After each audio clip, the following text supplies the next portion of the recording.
best secrets for sexualizing the interaction with women and making things move towards your. One of the best secrets for sexualizing the interaction with women and making things move towards your bedroom and not the dreaded friend zone. So let's get started by finding out what sexual mind reading is. Sexual mind reading is when you tell a woman about herself, which is sexual in nature. That would give you an opportunity and authority, which makes a woman feel that you know a woman more, even better than she knows herself. This is a great technique for making things sexual and moving the interaction forward. It is one of the best things you can do once you have the attraction and qualification, because it is the combination of cold reading, sexuality, and bait, hook, reel, and release. We are going to go in more detail into exactly what it is and give you some examples in this report. But first, I want to talk about when you use sexual mind reading. You want to be careful while using sexual mind reading, because if the girl does not accept it, then you run the risk of blowing up the entire interaction. Seriously, nothing is creepier to a girl than when a guy goes sexual and when she is not feeling it. You want to make sure that you do this stuff at the right time so that it comes off as attractive, sexy, authoritative, and powerful, as opposed to loosely horny and perverted. You want to make sure that you want to use sexual mind reading after you have some attraction and some qualification. Once a girl has answered large qualifying questions like, what do you have working for you more than your looks? What are your best qualities? What are the coolest things about you? Why should I get to know you? Then you should start to sexually mind read her. If you do it before, you risk the interaction blowing up. Now, can you do it early? And luck can do it early, of course. But for the sake of overall best results, you want to make sure you want to use it after you have some attraction and qualification. The formula for sexual mind reading is pretty simple. We are first going to ground ourselves and our identity. Number 1, grounding. Grounding is the process of telling your life story, establishing who you are first.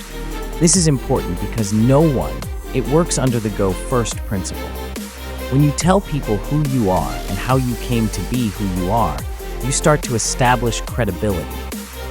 And when you start to establish credibility and identity, people start to establish how you are going to behave in the future, and they start to make an impression of you.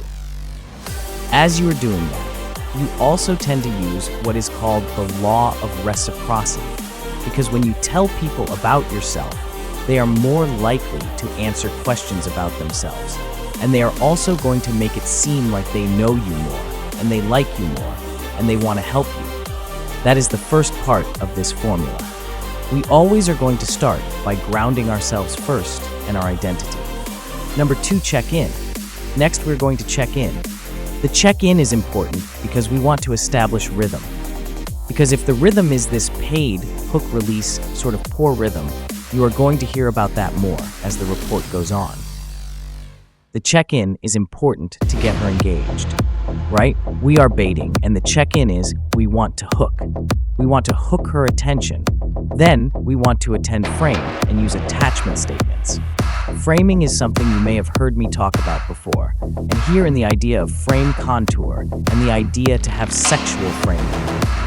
We are talking about framing in a little bit different context today, because we are mostly going to be focused on these attachment phases, and I'm going to share with you what the attachment phase is and go over them in a bit detail a little later in this report. After check-in, we are going to qualify. Number 3, qualification. Qualification in sexual mind reading is going to be more about compliance and investment. There is going to be about how a girl is going to live up to your standards, or screening her to be some sort of girl you are going to get along with. This sort of qualification is going to be strictly to do with compliance to frame her personality. And lastly, we are going to inject female sexual stereotype. We are going to take things that women are going to be attracted to. Sexual fantasies they have. You know, things from Nancy Friday's book, My Secret Garden. Things from my experience with women. And things they like sexually. Things from other people's experiences. Common things that women get turned on by. and we are going to put those into her formula to get the idea of telling her if she finds this as sexually attractive. You are going to find that for almost every woman that is going to respond to those sexual stereotypes, and then we are going to release. That is what we are going to use the bait hook release. And again, once we turn things sexual, we want to cool that sexuality down and go back to the ground.